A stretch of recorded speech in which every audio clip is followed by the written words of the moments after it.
Hello and welcome to the seventh episode, yeah. I had to look at you then, like, what the hell, what are we on? Yeah, 7. Mad in it. We need to do something special for our 10th one, I feel like. Yeah, I don't know what. I could be a dad boy then, we get the baby on. Oh, that's a good point, actually, yeah. Or we could dress up as well. Yeah, what, as a baby? Well, yeah. So, how are you? How's things going? Yeah, not too bad, mate, not too bad. Like I just said to you, very tired, which I think definitely affects my mood. I've been quite, quite irritable today. But I think that's a bit Monday morning feeling. Didn't sleep very well over the weekend, but yeah, not too bad, mate. How about yourself? Yeah, not too bad here. Had a lot of the hospital appointment stuff the week just gone, so most of it all okay at the minute, so that's good. But obviously, a bit of an eventful week going and having cameras up places that cameras really shouldn't go. But no, yeah. Other than that, I'm doing all right really. Just plodding along. I feel like it's been a bit of a I don't know, it's just been a bit of a, straightforward... It's not straightforward, because everything I've had done. But I mean, mentally, it's been just a bit of a, just sort of a plateau week, I suppose. Like, no real ups and downs, really. Not a bad thing, necessarily. No. Not a bad thing. And work-wise? Yeah, just starting proper work full-time from tomorrow. So it's going to be good. Get a little bit of routine going, and hopefully everything will fall into place from there, hopefully. Good. How's work for you?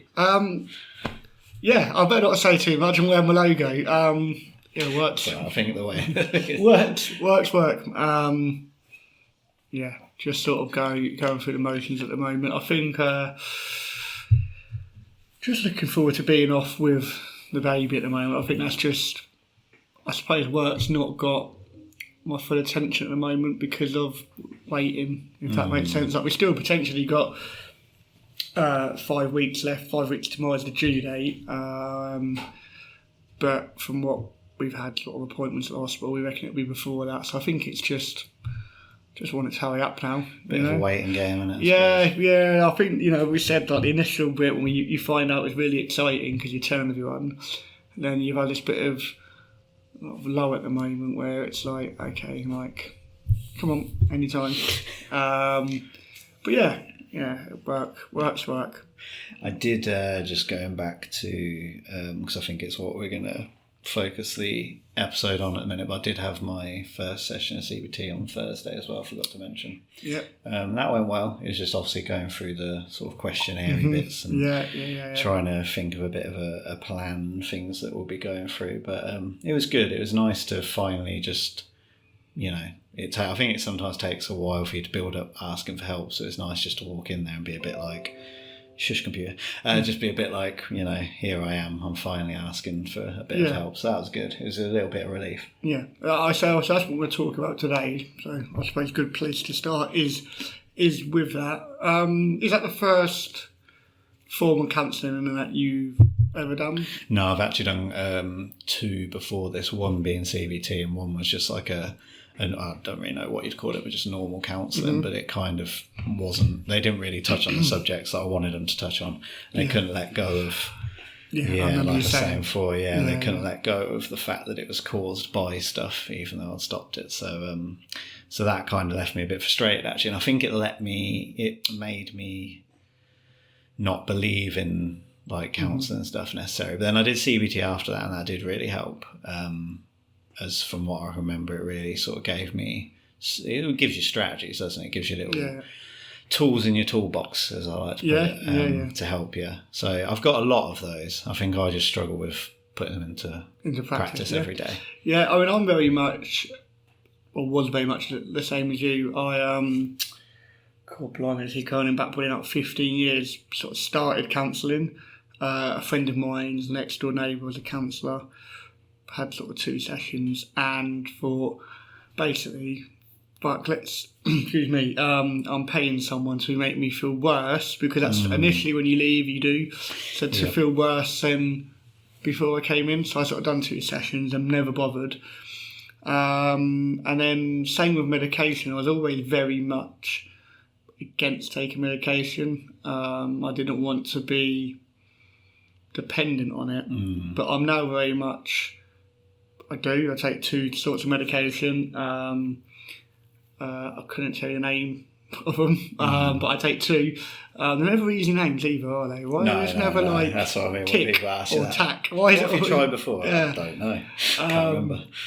But I'm very much an advocate of it, and I know when I've not or not taken them, and Joe knows I'm not taking them because of my mood. And yeah, counselling for me is something that I'd recommend for anyone struggling. The initial part is really difficult because it's the biggest bit is admitting that you need help. Yeah, definitely. And then seeking help. And I've done it. I've spent 3 years seeing someone at Mind. This is going back probably 6 years. And I think I've touched it on a previous podcast, but he knew more about me than any of my family, than Joe. We had conversations and I've not had before because it's a person who's non-biased, hasn't got an opinion of you, who's there just for that purpose. And I remember him telling me, I'm leaving in September. We were discussing it all the time, what you want to do. And I was absolutely heartbroken when he left because I suppose you grow close without having an emotional side to them, if that makes sense. Because this guy had seen me at my highest and at my lowest almost. Then I stopped. They did say to me, do you want to see another counsellor? I said no. The idea of starting all over again with someone was difficult. And then I went back probably about 18 months later, just turned up at Mind in Rushden. Just walked in like a random day after work and just said, I need help. Yeah. Which is something I'd recommend to anyone out there, Mind in Rushden. I don't know if you know where it is, near the Tesco's. Yes, yeah. They're really good there. So if anyone who's in the area listening to this, I'd recommend just turning up. That's what I done. Just turned up and said, look, I need some support, I need help. And we sat, had a coffee, someone spoke to me, and then within sort of a week, I was on the waiting list, but was in pretty quickly. So I'd definitely recommend it to anyone that's needs to go there. Yeah, there's quite a few. Well, there's a few of these charities out there that are really good for stuff like that. And I always think it's really hard because when you say to people about, there's this big thing where people use that phrase, open, blokes need to talk more, not just blokes, but obviously, they say that blokes keep it in a lot, blokes need to talk more. But sometimes I think when people hear that, they instantly think of their friends. And like we've discussed before, there's plenty of friendship groups there's plenty of people out there so lonely they feel like they haven't got anyone to turn to, or there's certain friendship groups they might be in where it's just not that environment for them to say anything.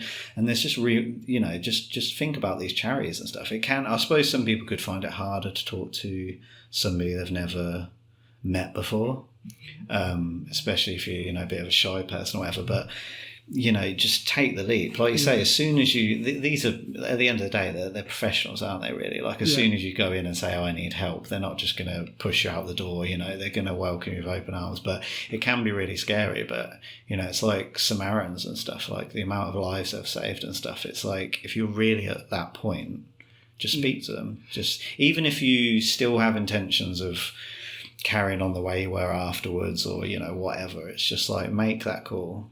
Just do it, because it's really hard. Like, even when I went doctors about this, like, genuinely on the way, my doctor's is literally a 2-minute drive. I probably should have walked, that's how lazy I am. But I drove down there, and literally when I was sitting in the car before I got out, part of me thought, I might not bother, I might just go home. They're not going to tell me anything I don't know. That's what I always think. What counsellor's going to tell me stuff I don't know? But And I always find talking to a stranger, there's two things there. So I always find talking to a stranger easier sometimes. Yep. Again, because there's no perception of you, there's no past experience of you. But what I will say is, since we've been doing this, the feedback and the reaction I've got, especially from male friends, has been not what I expected, but better than what I expected. Yeah. Whether that's people that I saw on Saturday who were like really enjoying it, it's and asked me why.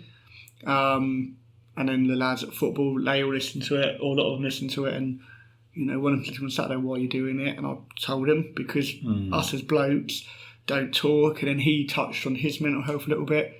Now, that wouldn't have happened 6 months ago, because I suppose they wouldn't have known that my struggles were and wouldn't known that I was willing to talk. So by doing this, it's already having positive feedback. And in that environment, in a football environment where, we're all there with all lads and you and all the rest of it, it was nice.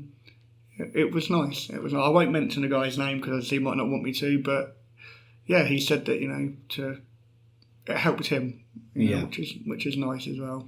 Yeah, I think it's really good just to be able to talk, just one-on-one, or not even one-on-one, to get a bunch of you together and just say, right, even if it's every 2 weeks, even once a month, we're going to sit down and just discuss what's been going on. You know? I mean, and you don't have to really spill everything. You can just say, I did have a week 2 weeks ago where I felt really crap. I think it's so difficult, and I suppose it's, somebody's got to take the sort of torch and say, right, lads, we're going to do this, or but I think it's really important. I said that I was with a friend the other day and we were talking about therapy and stuff, and I did actually say that, in some small way, this feels just, it's not to say that we don't need the extra help. I'm still going to go to CBT and still going to potentially do, after that's finished, potentially look at proper therapy and stuff as well. But it's this does really help as well. And at the end of the day, it's just two blokes sitting in a kitchen chatting, really. But it feels like it's nice to know at the end of the week we're going to have someone to talk to, and say any positivity that comes out of this through the listeners is it's good, awesome. Yeah. And again, don't be afraid to send anything in or come and sit with us. Yes. We can seriously put on a voice disguise, like they do on Crime Watch and stuff. I mean, we joke, but if that's what it takes for someone to come on, then we'd be fully willing to do anything. Yeah, of course, 100%. Yeah, just don't go and introduce them by full name if they want to be. No, I'll try my best. So in terms of medication, do you or have you taken medication in the past? In the past, yeah, I've tried many different, especially around when I had the really bad panic attacks. I was taking a couple of different anti-anxiety meds. When I was really younger, about 14, I went on antidepressants. Although, to be fair, that wasn't 100% mood related. They put me on them because I wasn't eating for periods, and they thought in some way, and sleeping, and they thought in some ways. But yeah, I've been on a variety, and also unfortunately tried to do it myself with different medications and stuff, as I think we all do. People will probably listen to that and be like, oh, yeah, he's admitting to doing drugs, but it's alcohol. Yeah, I was just about to say, and I've touched on it in the past. I had and up until very recently, probably a really unhealthy relationship with alcohol, where it was almost not getting hammered every night, but drinking 4 beers probably during the week for no reason, and then going out on a Saturday and just getting absolutely hammered, and then waking up Sunday feeling like shit, and then like I touched on before, the anxiety or the hangxiety, because you worry about the next day. So yeah, people. It really does work at the time, doesn't it? That's the problem. I think because it numbs that part of your brain, it really does work. I'm at this point now where I kind of realise that a few of the things that I feel like I enjoy are just not helping my mental health, and it's small things like alcohol being one of them. Recently when I've drank, nothing good has really come from it. There'll be times maybe when I go to football, it's a proper party where there's music and dancing, where I maybe will need a bit of Dutch courage to do it. But the last few occasions, it's not that it's necessarily made things worse, but it just hasn't done anything for me necessarily. And that's one of them. Same as caffeine. I drink quite a lot of caffeine, but I am technically sensitive to caffeine. So I had 2 monsters today, where usually I'd literally have one and feel a bit funny, but I had 2 and I felt so funny sitting on my bed, and I just thought, why am I doing this to myself? For the sake of a drink, I could have a squash or a 7-Up and feel fine, but it's why am I doing this to myself? And I'm starting to realise that with alcohol, but there is that little part of me that thinks, what am I going to do in those situations where I just really need that instant fix? Yeah. When I don't have proper medication that I can just pop, and I just need that. But I suppose it's just trying to use your tools to to make it work. So you don't have to rely on alcohol, because I think that's where the issue can be. You rely on it, but it never quite works. Do you know what I mean? You never quite get healed. And it's being sensible as well, which, since sort of the other week where didn't have a good experience on the alcohol, and I woke up the next day and I just thought, this is just ridiculous. So like Saturday I went, but I had like 3 drinks maybe, and that was enough for me to go, right, I'm going to go home now, because any more then you start getting to the stage where you don't want to stop.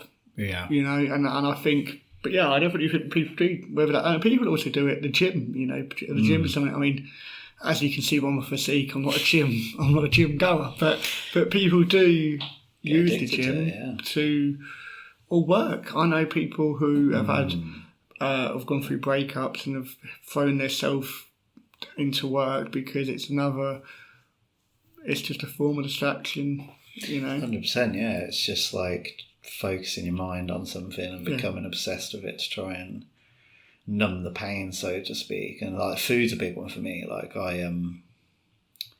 I've got to the point with food sometimes where I'm physically feeling sick, like so my stomach, my body's telling me do not eat another thing, and I've carried on. There was it's quite funny actually. I might actually put it at the end of this video. No, I won't really. But when I went Europe, I don't know if I've actually touched on this or not. I know I spoke to somebody about it, but when I went Europe, I in my head I thought I had a really good freeing time. Like I felt really good, and I did really enjoy it. But I found a video which I genuinely do not remember, I 100% don't remember recording it. Like when I was scrolling through my pictures and stuff, I was like, because I think I deleted it off my phone, but it uploaded to Google Photos. So I was randomly looking through my Google Photos around around the Euro trip, and there was a video in there, and I was like, what the hell is this? And I played it, and it was like, Wayne, this is like a message to yourself. And I was like, oh my God, I did not actually, I wasn't even drunk, but I genuinely have no recollection of recording it.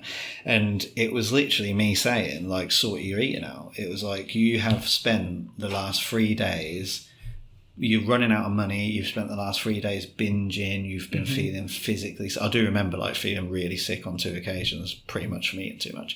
And it was like, when you get home from this trip, you need to sort your eating out. It's like, even if you have to go to doctors and say is there something you can do, whether you have to go to therapy, it's like you have a massively unhealthy relationship with food. And I just remember, and in the video, I ended up getting quite emotional towards the end. I was like, fucking hell. And I just remember being like, wow. And it kind of, that works. You don't remember that? No, but wow, that works. Because when I watched it, I was like, shit, I don't remember this. But I obviously did it for a reason, because I felt desperate at the time and saw myself out. Do you feel like it's almost as well now, filling a void? I suppose, when I go out for a beer, it's almost that need to keep busy, because I could sit at home and have a beer, but it's not the same as going out and having a beer. Does that make sense? So I sat here yesterday and I watched the Liverpool game and it was fine, but I'd have much rather have been at the pub and watched the Liverpool game. But the issue of that is I now don't have any beer in the house. I don't have any in here, because if it's not here I can't drink it. Yeah. So, but I know if I'd been at the pub I would have, on a Sunday, because I've got no willpower, I would have gone and had 6 or 7 pints, and then do you know what I mean? And then so it's almost I need to stay at home. And do you find you'd eat more out than you would do you get what I'm trying to say? Kind of. I do definitely think I use it to fill the time. If I was, for instance, really distracted, I don't know, say I was playing PC, playing games like Call of Duty or whatever. When I'm playing that, because I'm so into it and so engrossed in it, I won't be thinking about eating. But it's when I have time to myself, really. That's when I find. Yeah. So it's difficult when you go out with friends, but I actually find that I don't struggle as much. I struggle with it more when I'm alone, I think. If I'm alone and not doing anything, that's when I struggle. Because I think my brain's we need some sort of pleasure here. What can we get? What can we get to stop you thinking about life? I know, let's go and get... Hard.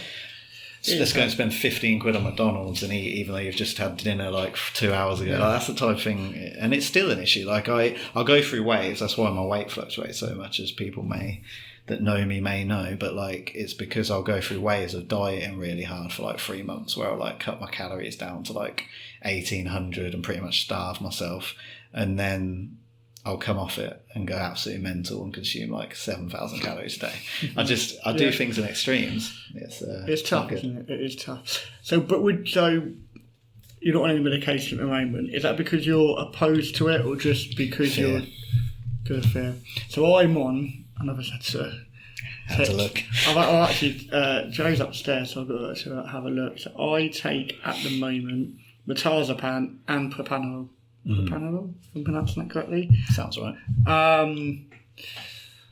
And for me, like, I suppose I am reliant on it now, which I didn't ever want to be.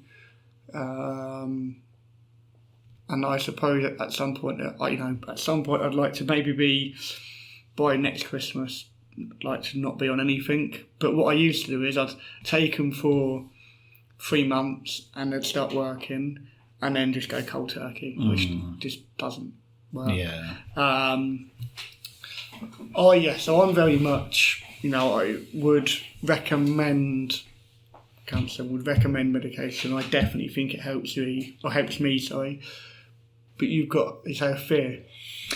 Yeah, it's something I'm slowly working on, because I've been taking a bunch of herbal sort of stuff, which is what, to be fair, it's basically similar. But which is what I tried at Henry West or something. These herbal ones were, or something. would it be John Watt, maybe? Yeah, that may be. Henry West. Sounds a better name, to be fair. But I tried that before going on to prescribed medication.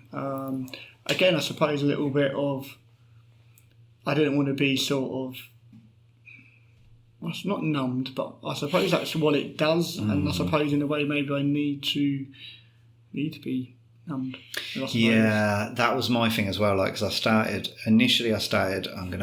again, I can't really pronounce it, but I think it's theanine. It's L-theanine. It's in tea, basically. Okay. Not in massive amounts. Yeah. It's in tiny amounts of tea. But I noticed that when I have a cup of tea, it gives you that, like, obviously slight buzz from the caffeine, but also a bit of a mellowed out feeling. So I thought, so I Googled it, and apparently it's in that and turkey, which is apparently why you get sleepy after Christmas dinner a lot. Fun fact of the day. Yeah, I think, anyway. I could be totally wrong, so Google it. But so I started taking that, but I initially started taking this stuff called ashwagandha, I believe it's pronounced. I've heard of that, yeah.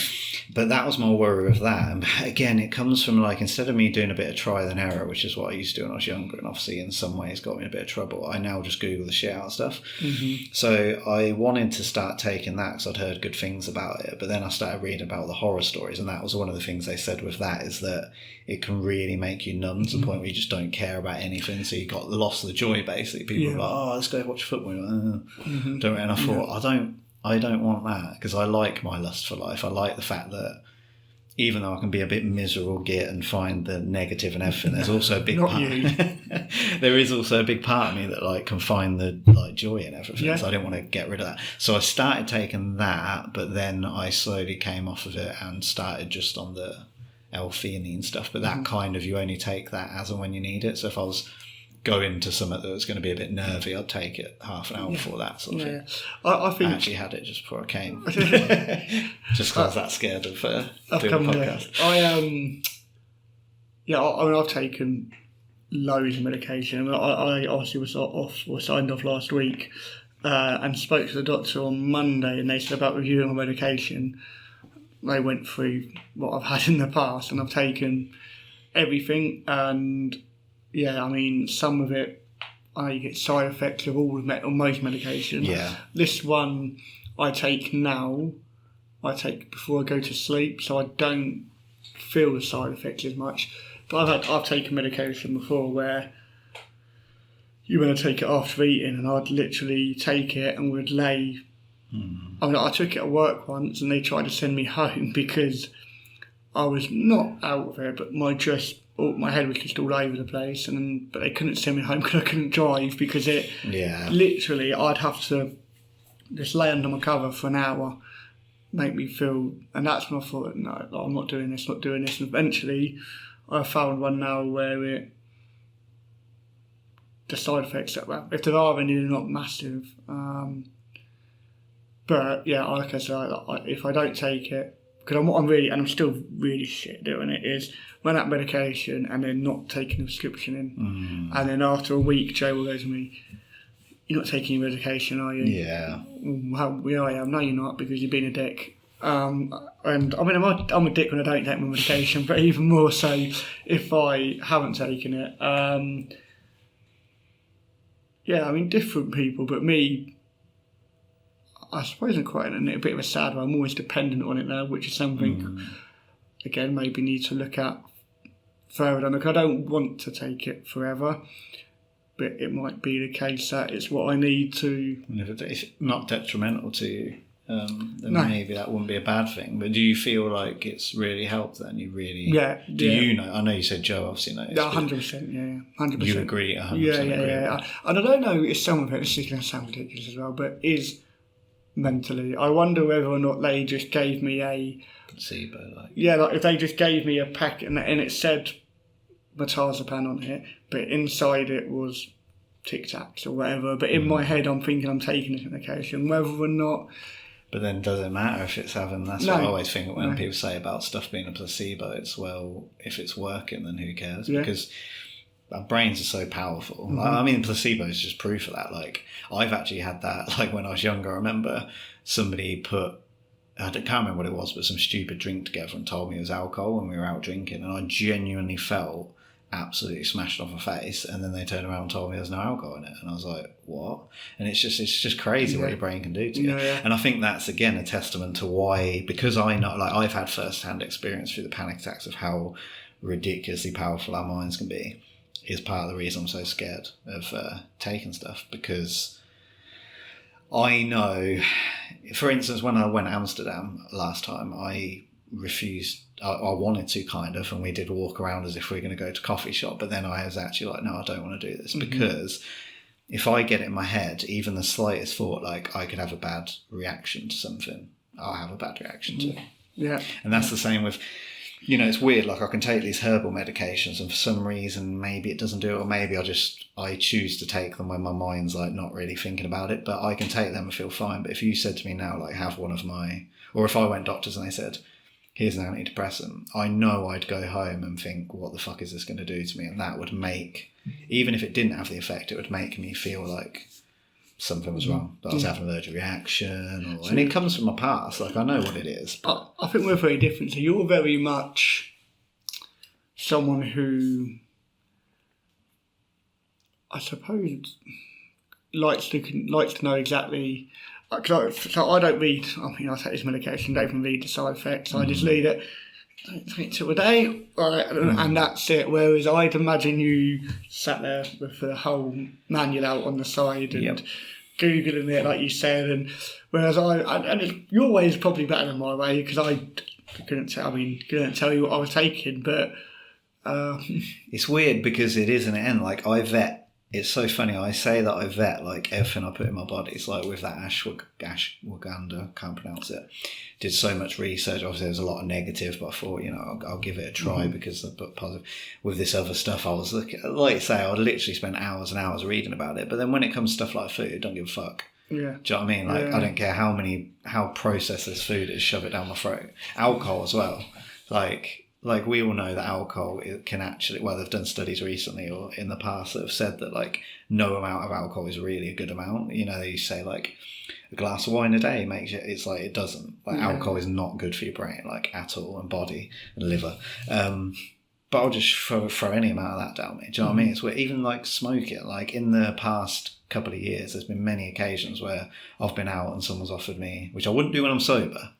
But when I've been drinking, somebody gives me a fag and I'm like, yeah, go for it. And it's like, but a doctor gives me an antidepressant. Nah. I seem to remember actually, I won't say the person's name, but you and someone when we were at Wetherspoons going out in the back garden smoking. And I remember sitting there at the time thinking, I've known you guys for nearly 15 years, and I don't think I've ever seen you smoke. Like, what is going on? Like, yeah, I used to when I was younger, and then it got to the point where I thought it was the worst habit in the world and absolutely hated it. But then, as soon as I have a drink, because that part of me doesn't care, I suppose, what I'm putting. That's the thing as well. If you got me drunk and then tried to give me some, like, prescribed medication, I'd be like, yeah, go for it, because I don't care in that mode. But it's strange, but it's my relationship with medication, like, in the past, like, it's been just bizarre. It's just been a roller coaster, really. And I think that's something I need to address. I don't think I ever really address. Like, I can say I'm over my panic attacks, I'm over the whole pill popping, blah, blah, blah, blah, but it's like, I don't think I've ever really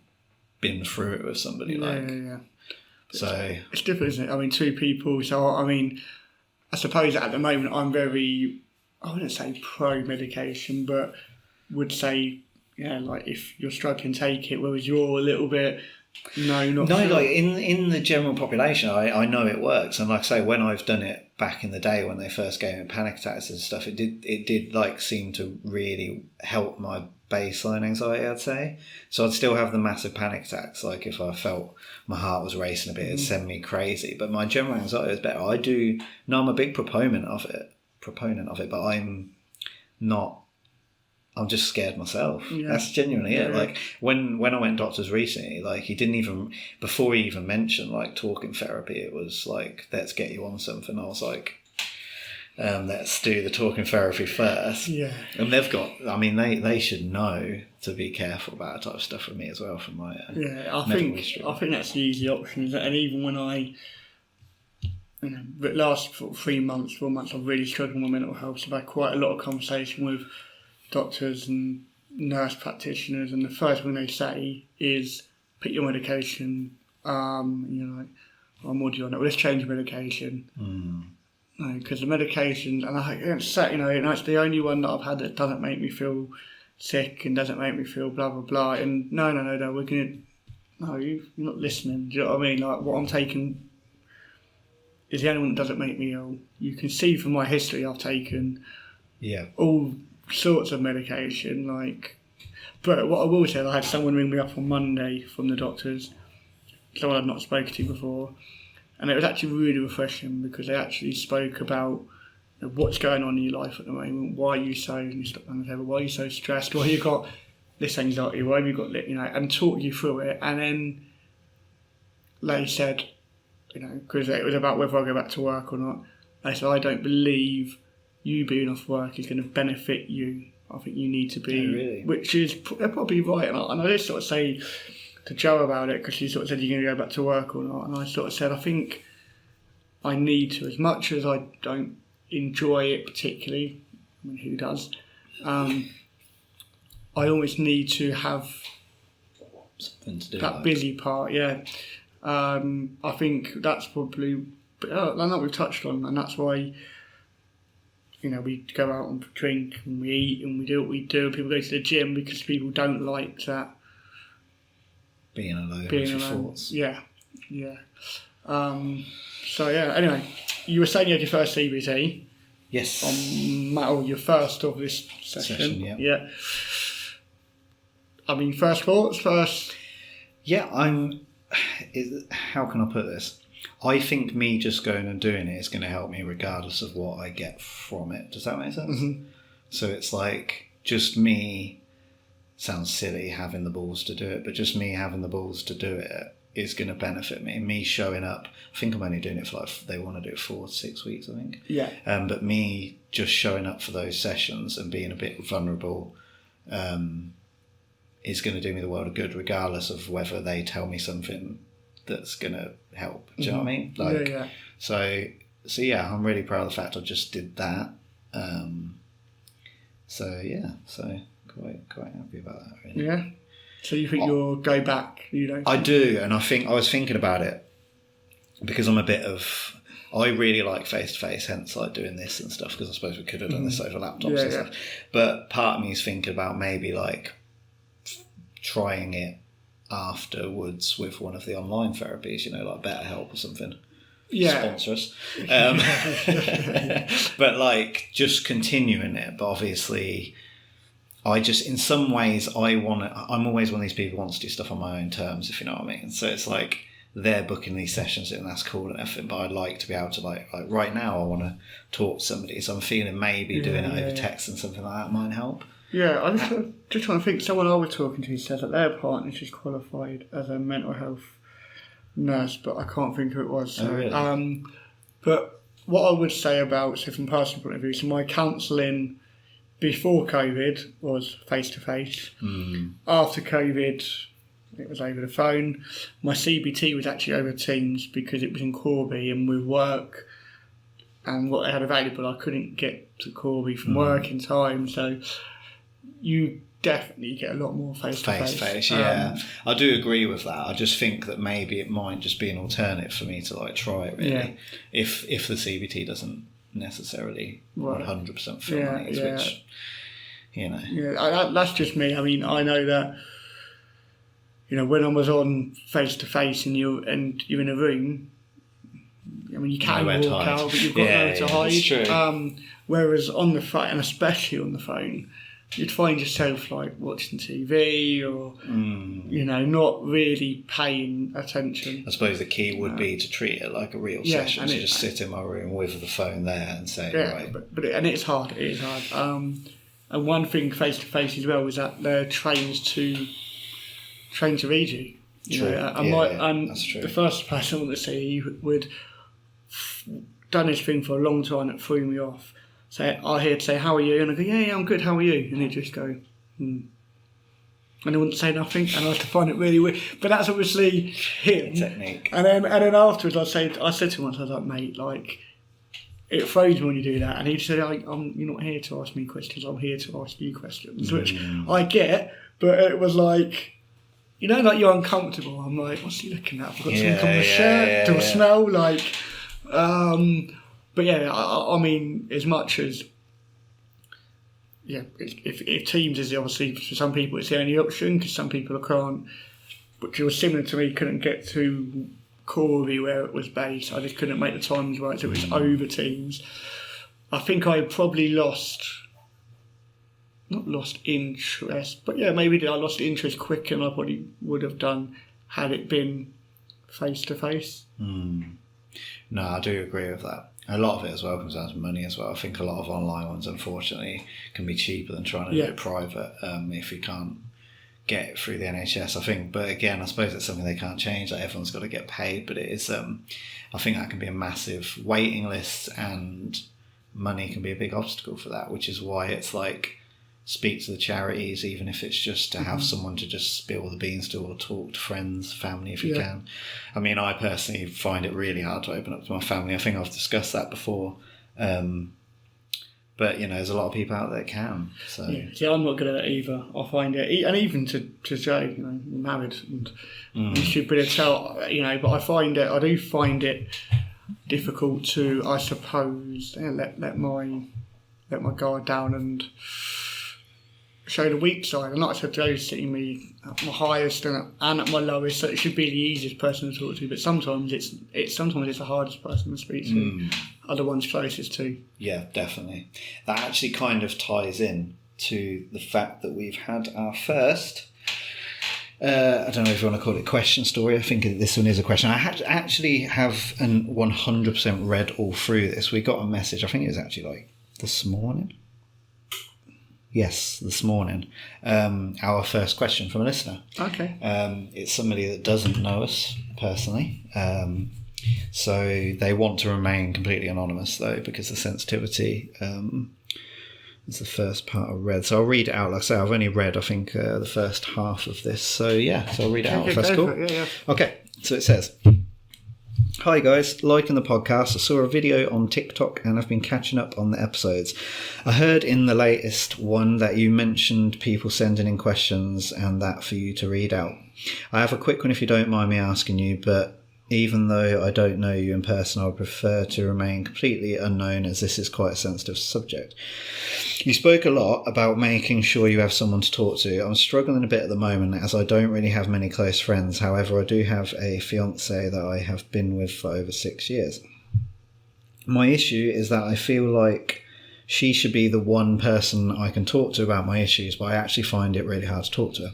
She doesn't outright say it, but I feel that in some ways she thinks as the man of the house I should always be strong and shouldn't come to her with my issues. I'm often left feeling alone. I think it cut off, so bear with me. Sorry, I think until you accept it only lets you send like one message. feeling alone. And it also makes me feel incredibly weak. I worry she is telling all their friends and family about it, and I can't help but feel so sad, lonely and frustrated. Do you guys think I have reason to feel like this? And also, do you have any tips on how I can speak to her about this without making things worse? Any advice would be greatly appreciated. Hope this gets through to your page. Keep up what you are doing. So yeah, that's quite quite a big one, really. I think in terms of you saying about whether you said, do you guys think I have reason to feel like this?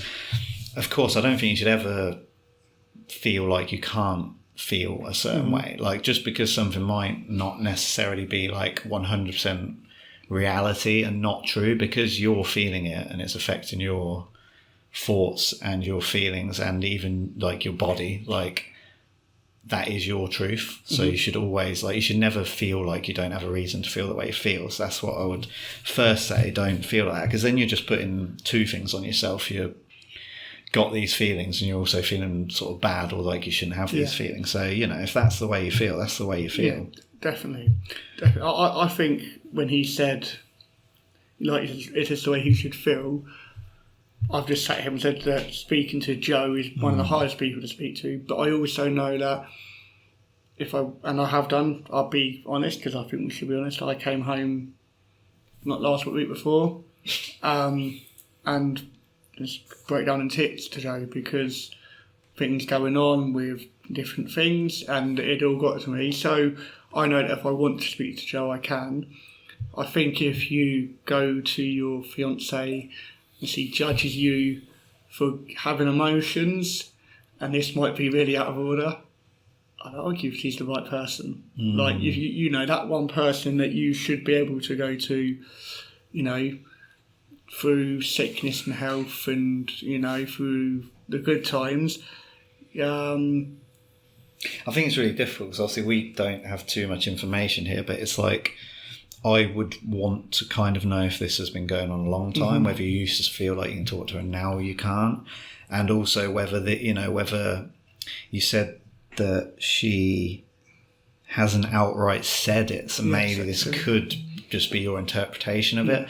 I think the key to any situation like this, I personally believe, would just be to talk, but 100%. You have to go about it in a way that's not like you're accusing her of not being there for you. You know, you could literally just address it and say, this is how I'm feeling. Because I think as guys, we do sometimes feel like that pressure that we are meant to be the strong ones. And especially if you're going out with a lady that's strong in herself and really strong-willed, I suppose it can in some ways make it harder. I mean, obviously I don't know the situation, but it will probably best just to talk to her, just say, you know, this is how I'm feeling, I feel like I can't talk to you, I feel like you don't want me to feel this way, and just see how she reacts. But I think the key is how you go about that. You need to sit and think about how you're going to approach it. Yeah, I'll go from my experience. When I first told Joanne, and I told my parents in the same day. So I had been to the doctors and had sort of a few appointments with them, and they'd said to me that, you know, we strongly recommend counselling, sort of etc. And I just came home and just said to Joe, look, we need to talk. And I'm really struggling, and told her that I'm struggling, and told her what I'm struggling with, and got emotional. And I was very lucky because Joe was initially, I think, a little bit annoyed, which, because I hadn't gone to her sooner, which, not annoyed like she was angry at me, but frustrated as, you know, why didn't you come and speak to me? Why didn't you come and speak to me? This guy's partner could be the same. She could have no idea that he's struggling, and if you don't at least... If you tell her and she knocks you back, then that's not right. But you've not given her the opportunity to knock you back. Yeah.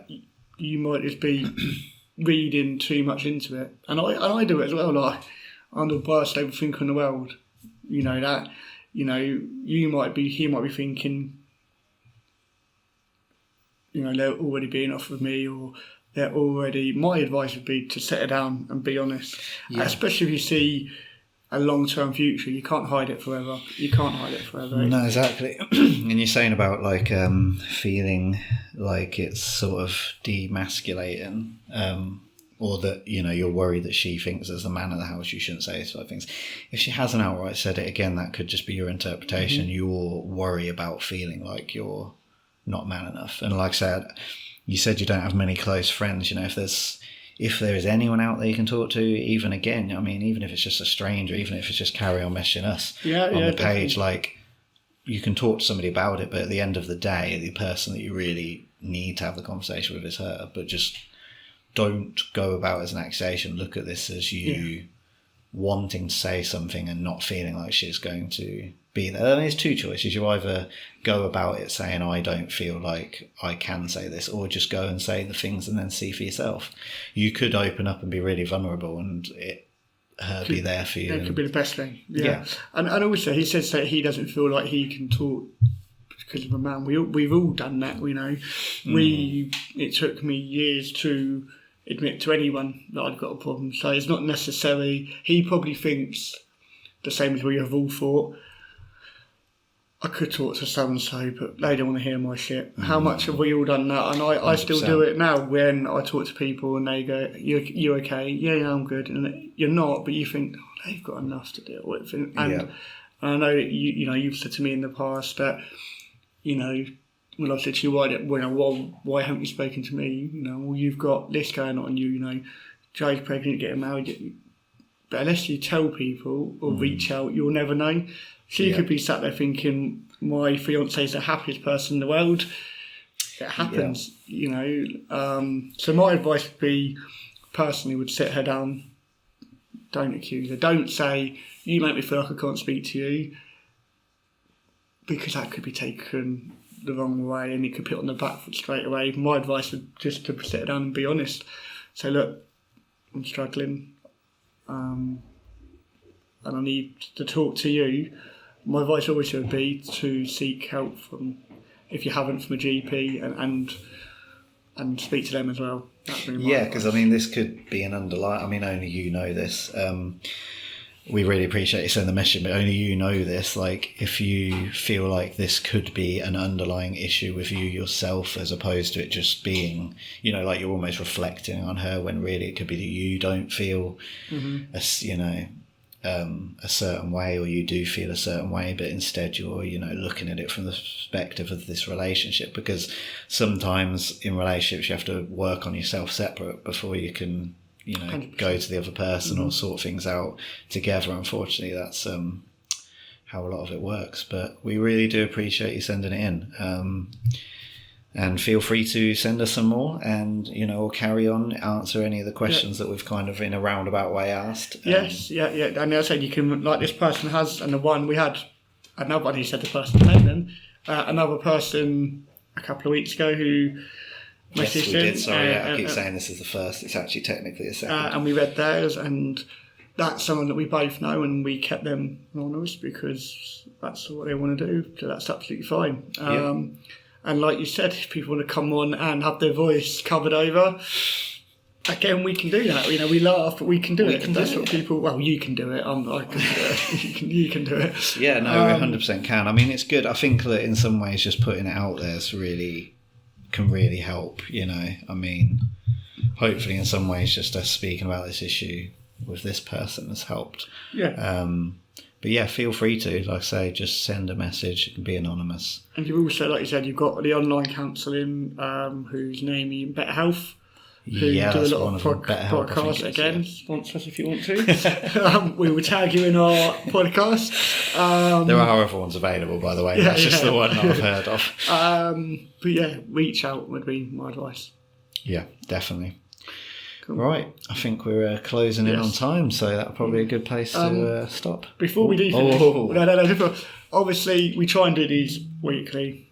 Last couple of weeks it's been a bit hit and miss. Baby Bolan could be here really now. I mean, it's 5 weeks to the due date, but it could be any time. So if we do go a little bit radio silent, we'll put something up on the page anyway. But and maybe there's a way we can do it somehow. Yeah. Or I'll do some solo ones. Yeah. Bore the That's when the ratings will drop. But no, Two listeners. That will be why. If it does go a bit radio silent. Yeah, I didn't even think that's how selfish I am. I didn't even consider. It's still, I was thinking, it's still 5 weeks. It's still 5 weeks, but Dean will just have the baby on his lap. Yeah. It could well be before that as well. But yeah. Yes. Cool. Good place to finish. Thank you very much for listening, and we shall speak to you soon. Yeah, bye-bye. Goodbye.